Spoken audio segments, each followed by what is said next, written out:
Oui, il est là, Romaric. Oui, Je n'ai pas eu le temps de te voir avant, hein, mais avant le pardon. début de l'émission. Donc j'ai eu peur, presque j'ai eu toute la peur. journée ensemble, allez-y. On a vachement bien bossé. Pour vous parler ce soir des châtaigniers, parce que les châtaigniers, c'est l'arbre du moment. C'est Eh ben, l'arbre c'est ça. tendance. C'est exactement, c'est la châtaigne, pour être précis. Qui est Oui. La châtaigne en politique, en ce moment, ça y va. Non, c'est pas ça. Non, c'est pas ça, non. On va parler du fruit plutôt. Non, voilà, la châtaigne, entre la Toussaint et la Saint-Martin, c'est le moment où on la mange. On commence traditionnellement à la manger. Et pourquoi t'as été... Mais oui, pourquoi à cette période alors? Voilà, la Toussaint, parce que du coup, comme c'est un... On en reparlera un tout petit peu, mais la châtaigne, ça permet de nourrir les gens. Depuis longtemps, on pensait que pour aller dans l'au-delà, souvent, on les nourrissait aussi. On mettait des châtaignes dans les cercueils. Et on en met encore aujourd'hui du côté du Pays Basque, dans des endroits, il y a beaucoup de châtaignes. Donc à la Toussaint, les gens vont dans certains endroits déposer des châtaignes sur les tombes. Donc c'est un peu le début de la châtaigne. Puis la Saint-Martin, il semblerait qu'avant, il n'y avait que la châtaigne. Et puis le diable, il trouvait que c'était un peu facile pour les hommes d'avoir ça sans rien demander. Et du coup, il a créé la bogue de la châtaigne. Et comme tu sais que Dieu ne peut pas défaire ce que le diable a fait, du coup, il a fait un signe de croix dessus. Ah, Pour pour rappeler quand même que c'est lui le boss. Voilà, et pour qu'elle puisse s'ouvrir. Et D'accord. depuis, la châtaigne s'ouvre, et à l'intérieur, on a les belles châtaignes. Ouais. Vous n'avez pas trop fait le rapport avec la Saint-Martin encore? Et bien la Saint-Martin, justement, c'est qu'il n'y a rien avec Dieu. Donc Dieu, il a fait ça. Et en plus, la châtaigne, il l'a fait un peu comme Saint-Martin. C'est-à-dire que Saint-Martin, c'est celui qui à Tours, Saint-Martin de Tours, c'est celui qui à Tours déchire son manteau pour l'offrir aux pauvres. Et là, quand tu déchires le manteau de la châtaigne, le pauvre peut se nourrir. Oh, c'est beau, quelle belle image. Et c'est quand la Saint-Martin? Ça tombe quand? 15 novembre. 15 novembre, d'accord, ok. Donc, du coup, c'est entre le 1er et le 15 novembre. Ah oui, c'est rapide alors la saison de la Non, châtaigne. on commence. Et après, on en bouffe pendant tout l'hiver. Ouais. Non, parce qu'en fait, la châtaigne, effectivement, ça nourrit énormément. Et c'était vraiment pour énormément de peuples. C'était vraiment la nourriture de base. Enfin, c'était le blé du 1er novembre au 1er mai, on va dire. C'était le blé qu'on mangeait. Puis après, après, on faisait le carême. Il y avait une sorte de tradition aussi. Ils disaient, tiens, on va arrêter de manger. Bah, ça tombe bien, il n'y a plus rien à manger.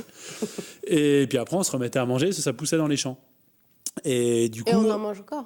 Et on en mange encore. Mais les marrons qu'on mange, les marrons chauds, tout ça, c'est des châtaignes. Exactement, c'est des châtaignes. C'est des châtaignes, sauf qu'il n'y en a qu'une par grosse bogue. Ouais, il n'y en a qu'une par bogue, voilà. Donc elle est plus volumineuse. Tandis que le vrai marron, celui du marronnier, c'est Hippocastanum en latin. Et donc la châtaigne du cheval. Du cheval, voilà. Il n'y a que les chevaux qu'on mange. Voilà. D'accord. Et alors après, donc ça c'est plus le fruit, mais l'arbre en tant que tel, lui. Et du coup, l'arbre, donc il y en a là un superbe qu'on voit à Nantes. Donc c'est le châtaignier de l'Hérodière. Donc il a plus de 1000 ans. Donc t'imagines comment elle s'appelle Anne de Bretagne. A connu ce châtaignier. Non, c'est connu. Elle venait chasser vers là. Tu sais que ses terrains de chasse c'était du côté de l'hippodrome du Petit Port, donc pas très loin de là. Elle était au nord de Nantes.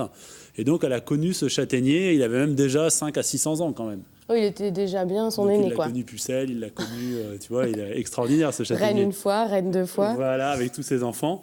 Et du coup, on peut aller le voir. Il est à l'Hérodière, il est bien protégé. Il y a des barrières pour pas aller trop près parce qu'il a les racines un peu fatiguées.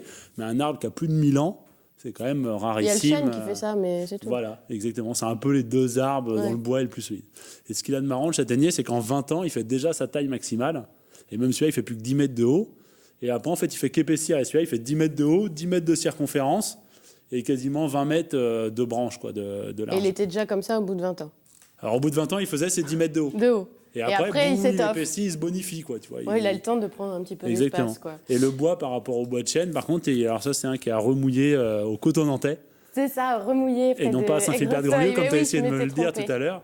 Et du coup, qui aurait 300 ans, a priori, qui fait déjà un bel arbre, mais on voit que le tronc n'a rien à voir avec celui de tout à l'heure. Ouais. Mais on voit souvent qu'il y a une cicatrice à mi-hauteur du tronc.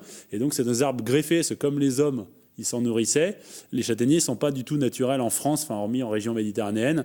Et du coup, les historiens, ils arrivent à trouver que les hommes sont venus en trouvant des traces de châtaigniers, puisque les hommes amenaient toujours avec eux des céréales, du vin, enfin de la vigne, et du châtaignier. Et on te dit dans l'oreillette, on te hurle « on est fini, on a fini !» Il reste plus que 20 secondes, 15 secondes même, donc on a le temps de plus rien dire vraiment. Et ben voilà, donc la dernière chose, c'est que les châtaigniers de l'Hérodière, il a fait dans toute sa vie 10 millions de châtaignes. Ça fait autant que tous les habitants de Loire-Atlantique depuis l'an 1000. Donc voilà. Un seul arbre, il a fait autant de petits que tous ceux qui sont nés en 1000 ans en Loire-Atlantique. Merci beaucoup Romaric pour ce chiffre Guinness Book des records. Ça valait le coup d'être dit. Ça valait le coup d'être dit. Merci pour ce cours sur le châtaignier. Et merci à vous de nous avoir suivis. À très vite.